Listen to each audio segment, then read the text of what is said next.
Plan B. जी हाँ, आज अपन बात करेंगे प्लान बी के बारे में। 12 सितंबर की डेट बहुत जल्दी आने वाली है। नीट यूजी हम जानते हैं मेन गोल तो वही है।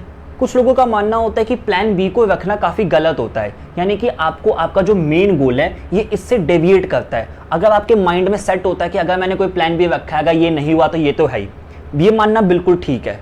लेकिन सपोज करो एक सिचुएशन आती है आपके पास जिसमें आपका एग्जाम जैसे तैसे किसी भी कारण की वजह से आपकी तबीयत खराब हो गई, आप घड़ी का मतलब कुछ भी, सो मैनी रीजंस होते हैं, आप टाइम मैनेज नहीं कर पाए, बहुत सारे कारण होते हैं एग्जाम खराब होने के। उसमें से किसी भी कारण की वजह से आपका एग्जाम खराब हो गया। अब आप सोचते हैं कि भाई मेरे पास प्लान बी के रूप में क्या क्या, मेरे पास क्या क्या ऑप्शंस है। तो नीट यूजी से होने वाले तो एग्जाम्स होते ही हैं, लेकिन उसमें से भी एक काफ़ी कुछ अच्छा सा एग्जाम होता है, एक बहुत अच्छी एक फील्ड होती है जिसे हम कहते हैं बीएससी एग्रीकल्चर, ICAR-UG। तो आज हम देखेंगे कि why plan B and what is plan B. तो चलिए शुरू करते हैं। तो सबसे पहली बात कि प्लान बी को अगर मैंने खुद ही कह दिया कि नहीं आप अभी प्लान मत करो, तो मैं ये वीडियो क्यों बना रहा हूँ।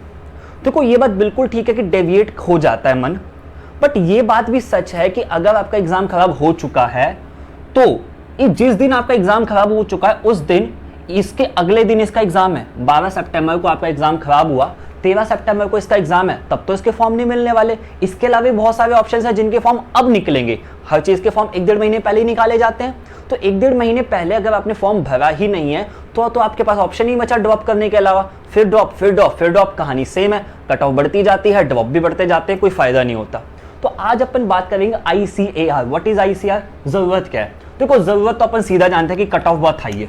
नीट की cut off year by year बढ़ती गई है, 500, 550, 600, न जाने कितने। इस साल का अपन कुछ कह नहीं सकते, इस साल कट ऑफ फिर बढ़ जाएगी ऑब्वियसली।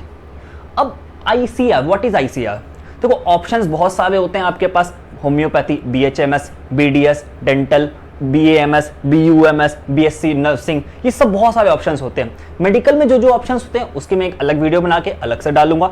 फिलहाल मैं बताने जा रहा हूं कि what is ICAR-UG, obviously undergraduate. तो ICAR is also called, it is called as Indian agricultural research institute. Indian agricultural research institute, IARI, Indian, इसके अंदर से आता है ये।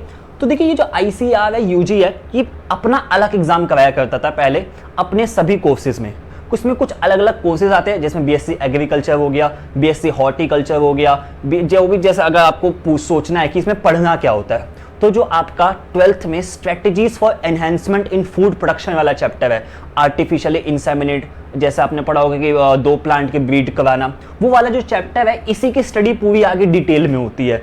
और अलग अलग स्पीशीज का ब्रीडिंग कराना, इसमें BSc एग्रीकल्चर। इसके अलावा साथ साथ इसमें होती है फॉरेस्ट्री। BSc एग्रीकल्चर में फॉरेस्ट्री, मतलब अलग अलग डिपार्टमेंट होते हैं। एग्रीकल्चर है, इससे जब आपकी जॉब लग, पहली बात तो ये सिर्फ और सिर्फ एक ही अथॉरिटी है ICAR जो इसको कराता है एग्जाम, वही सारे कॉलेज कराता है। इसमें प्राइवेट गवर्नमेंट जैसा कुछ नहीं है, सब कुछ गवर्नमेंट होता है। इसकी फीस भी काफ़ी अच्छी, मतलब फीस काफ़ी कम होती है, गवर्नमेंट का तो ऑब्वियसली फीस भी कम होगी। दूसरी बात, इसमें जो है आपका स्कोप अच्छा है।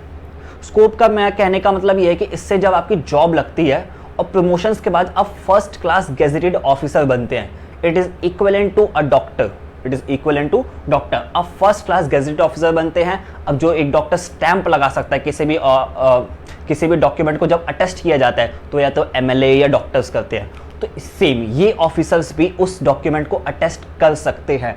ICAR के जो जितने भी ऑफिसर्स होते हैं, they are first class gazetted. में फिर से रिपीट कर रहा हूँ, BSc agriculture is a very very good scope as a option B.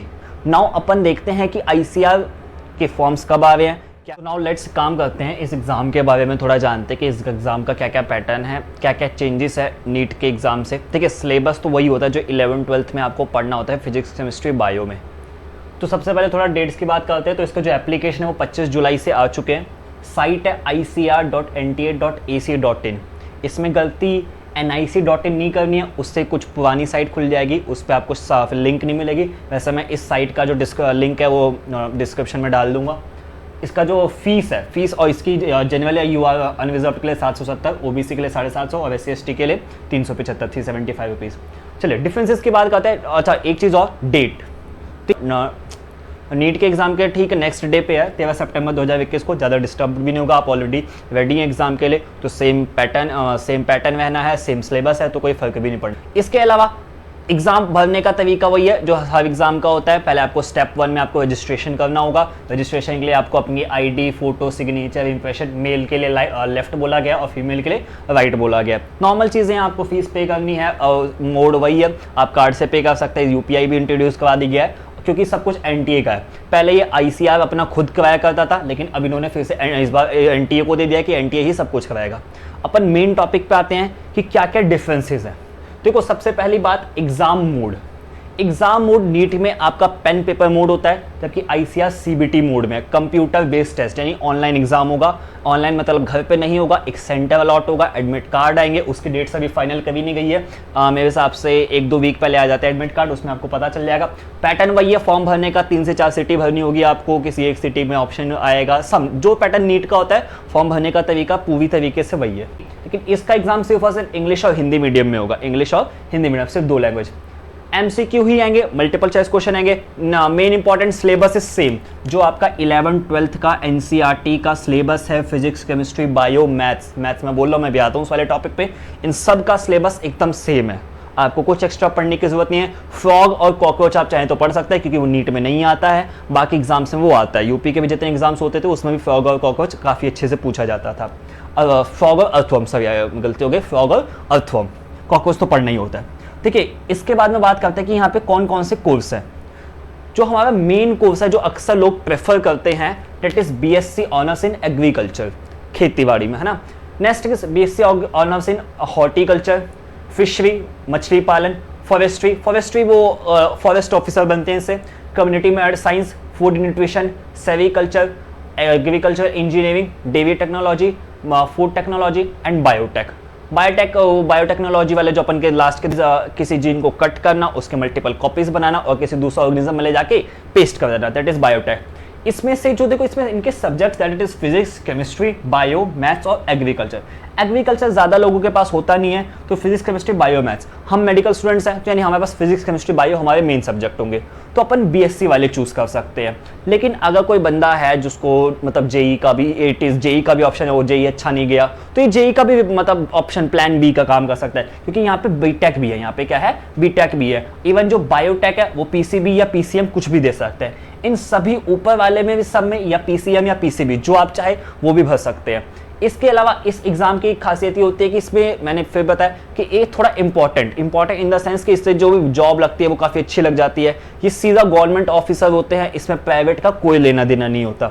Next देखिए, इसमें अगर मेल की मैं बात करूँ तो जो लड़कों के लिए फॉरेस्ट्री वाला डिपार्टमेंट काफ़ी अच्छा होता है, इससे सीधा फॉरेस्ट ऑफिसर बनते हैं। जबकि फीमेल्स के लिए, लड़कियों के लिए जो बेस्ट होता है दैट इज एग्रीकल्चर। बाकी आपकी चॉइस पे है, जो आपको पसंद हो आप उसका अकॉर्डिंग चूज कर सकते हैं।